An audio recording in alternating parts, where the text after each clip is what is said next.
de número 5, verso de número 17.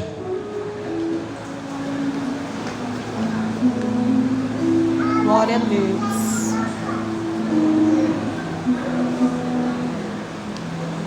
Amém? Amém. Diz assim: e assim, se alguém está em Cristo, é nova criatura. As coisas antigas passaram, e eis que tudo me fez novo. Oh, glória. Louvado seja Deus. Por gentileza, pode tomar assento. A única coisa que eu quero te pedir mais nessa noite é a sua atenção aqui para o altar, que eu tenho um recado de Deus para a sua vida. Pois nessa noite que Deus escolheu para estar presenteando pelo 12º aniversário do ministério, nesse tema tão glorioso, em que Paulo ele vai escrever a sua segunda carta à igreja de Corinto, para nós entendermos a reconstrução dessa mensagem. Eu quero convidar a sua atenção aqui para o altar por alguns minutos, prometo ser objetivo. Paulo, ele era um judeu que nasceu na Cilícia, na cidade de Tarso. Ele era jovem, da tribo de Benjamim. Seu nome foi colocado em homenagem ao rei Saul. A história vai dizer que ele saiu ainda jovem da sua cidade para poder estudar em Jerusalém com uma das mentes mais brilhantes de sua época, Gamaliel, que era neto de um dos fundadores da escola farisaica, Hilel. E a palavra de Deus, ela vai dizer que esse homem vai forjar o caráter de Saulo. Ele vai ser um defensor da lei, vai ser alguém que foi totalmente instruído para poder crescer dentro do judaísmo. E a palavra de Deus vai dizer que esse homem vai ter suas próprias convicções, vai ser um homem inflexível conforme aquilo que ele tinha sido instruído.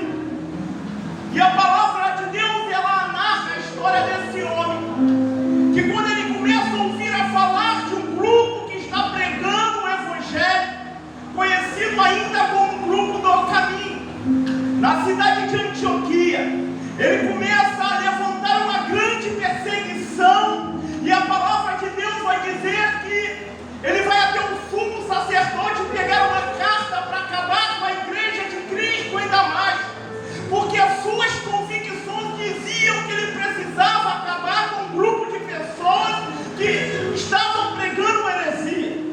Mas o que já me chama a atenção, e eu trago já uma revelação da parte de Deus para você nessa noite, é que quando ele chega no deserto de Damasco, próximo da cidade, lembre-se que ele guardava olho por olho, como a lei de Moisés dizia.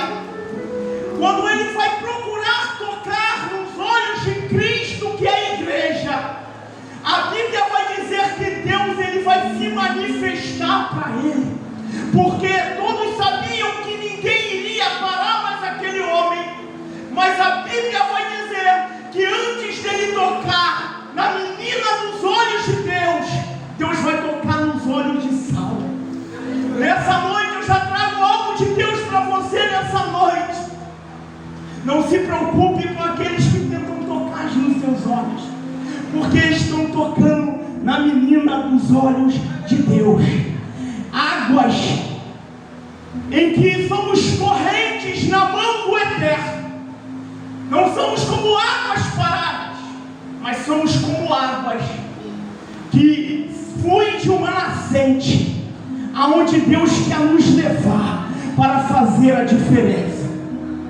A história de Saulo aqui, ela se desenvolve, e ela diz que no deserto de Damasco, interessante que em Damasco era a antiga cidade, geograficamente falando, antiga Síria. Quem lembra de Tiro e Sidom?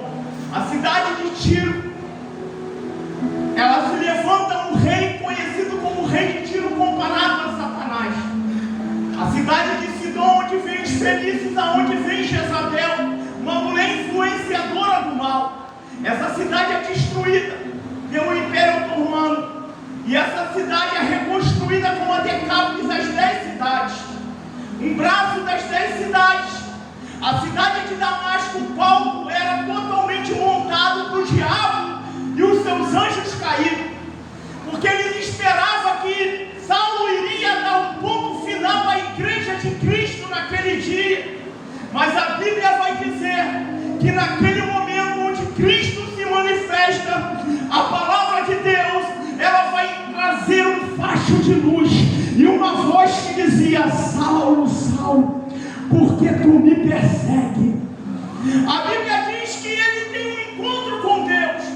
A Bíblia diz que ele fica cego. E a Bíblia diz que Deus vai dar um endereço a Saulo. Meus pastores sabem que eu aprendo com a palavra que todo homem chamado por Deus, Deus primeiro dá um endereço.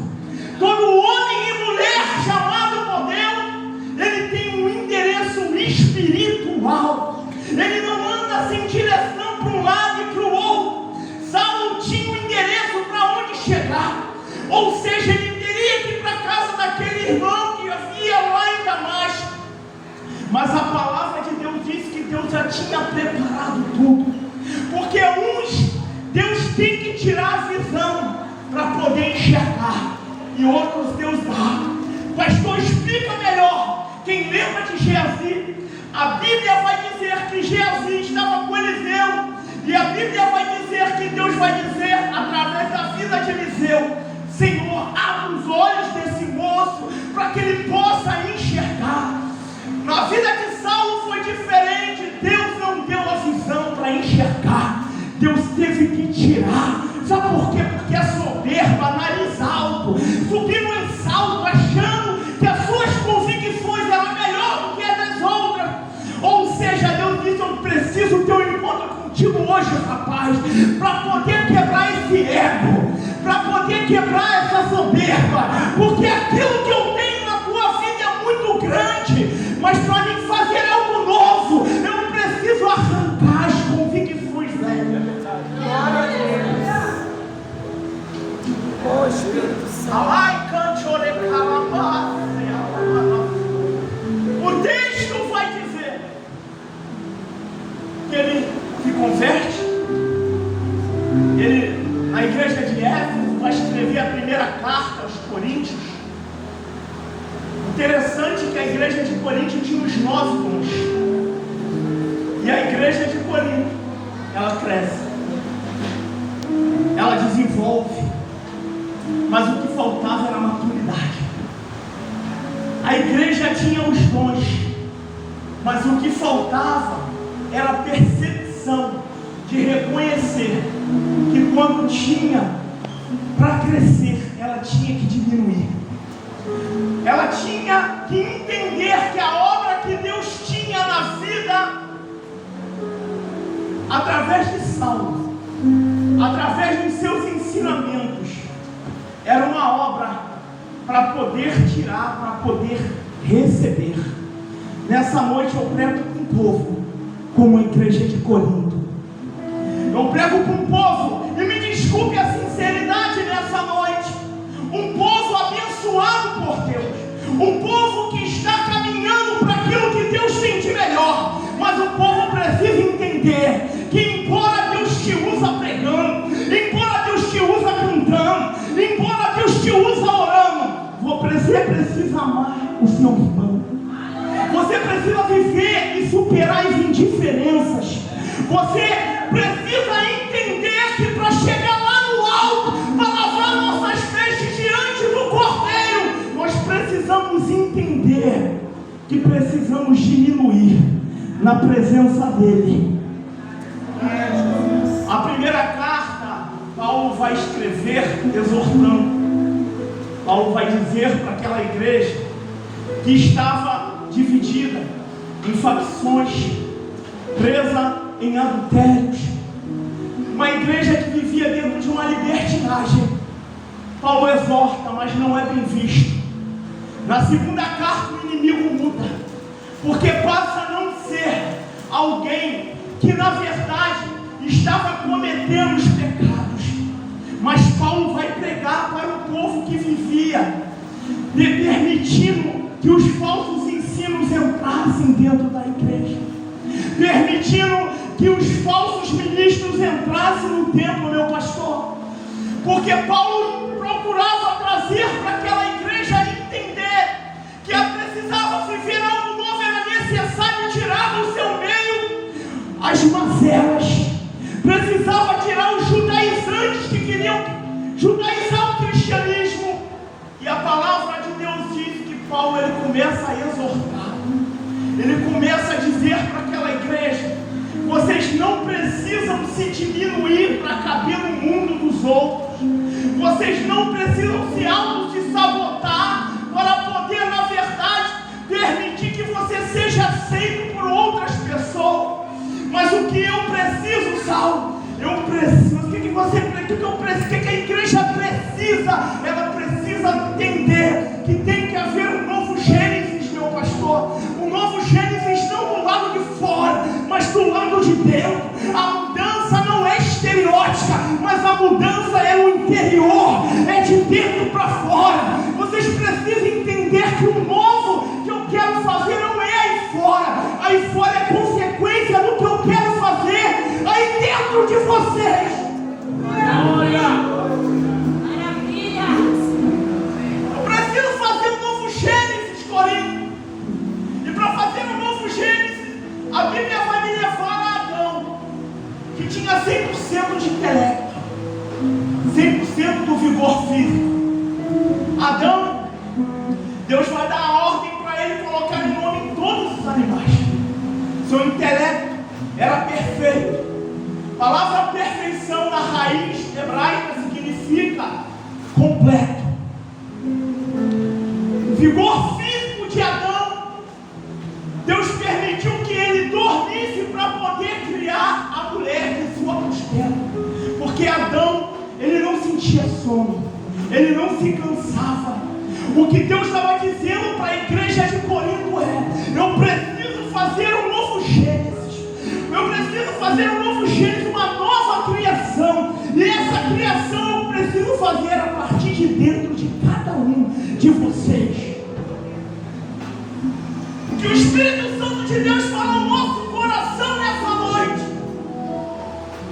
é que há uma preparação para a volta de Jesus, há uma preparação para a noiva de Cordeiro, mas para isso acontecer nós precisamos viver um novo Gênesis dentro de nós, precisamos viver um novo encontro, precisamos viver um novo tempo. A palavra novo, ela significa em suas raízes algo nunca vivido.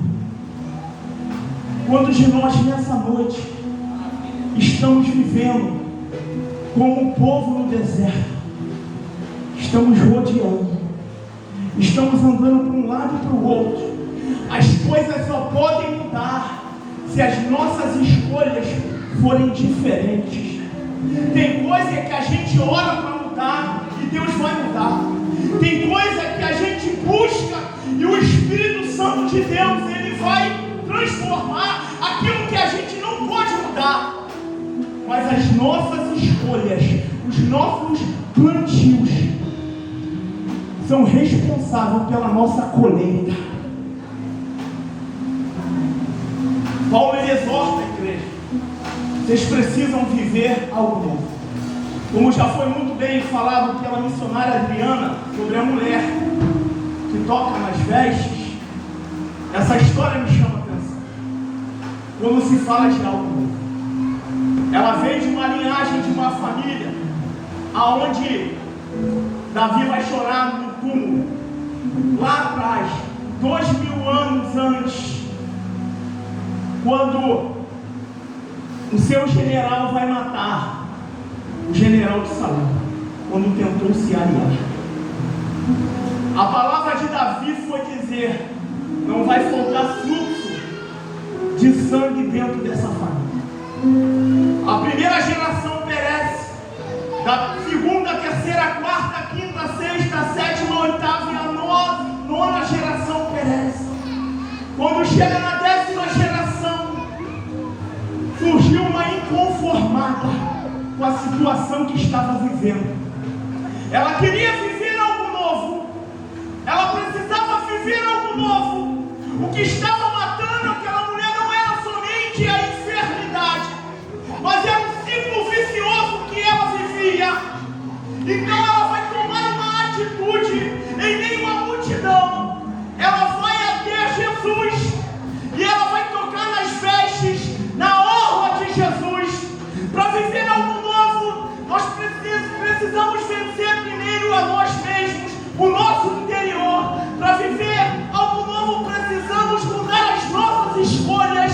Para viver algo novo, precisamos mudar a forma de adorar. Para viver algo novo, precisamos amar. Para viver algo novo, precisamos ser misericordioso. Porque pregando ou não pregando, se você não tiver amor, naquele grande dia, no dia que a trombeta vai tocar,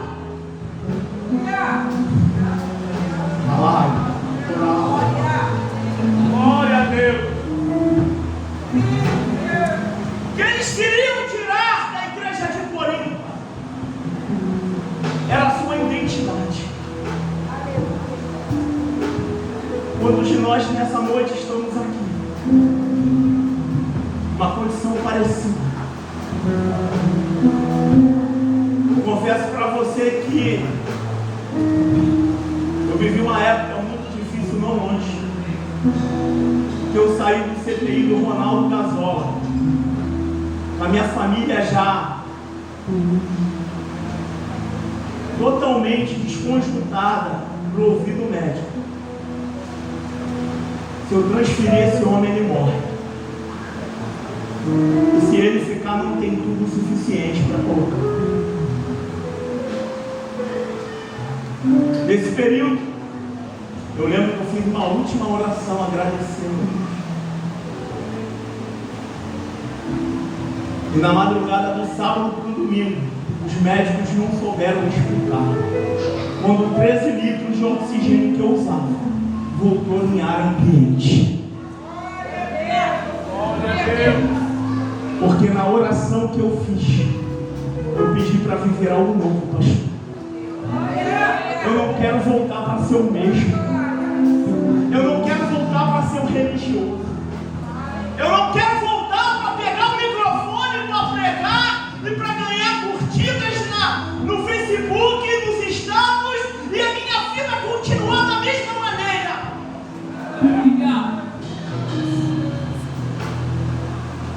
Nessa noite Deus palestra contigo. Você que já se diminuiu para caber no mundo de alguém. Você que já abriu a mão até da verdade que tu quer que é Cristo, só para fazer parte de um grupo, só para ser aceito no grupo da escola, no departamento, de um curso que você faz, no grupo do trabalho. É nessa noite que o Senhor ministra o seu coração. Viva algo novo. Pare de viver rodeando como o povo no deserto. Só que para isso acontecer, o apóstolo Paulo vai instruir essa igreja. Vocês precisam manter a identidade que Deus te deu. Você tem um endereço. Você sabe para onde você está indo. Interessante que na época da perseguição da igreja, todo servo de Deus que se levantava contra o imperador e não adorava, eles eram levados à prisão. E os seus nomes eram riscados das identidades, dos registros civis. Só que interessante que enquanto o nome deles eram riscados diante dos olhos dos homens, lá na glória, a Bíblia vai dizer que um livro chamado Livro da Vida tem um nome teu escrito, e que não tem homem que possa apagar. E mesmo que se levante o inferno contra a tua vida, a Bíblia vai dizer que o teu nome está escrito em Isaías capítulo de número 49, na palma da mão de Deus. Eu quero convidar vocês a ficar de pé nessa noite.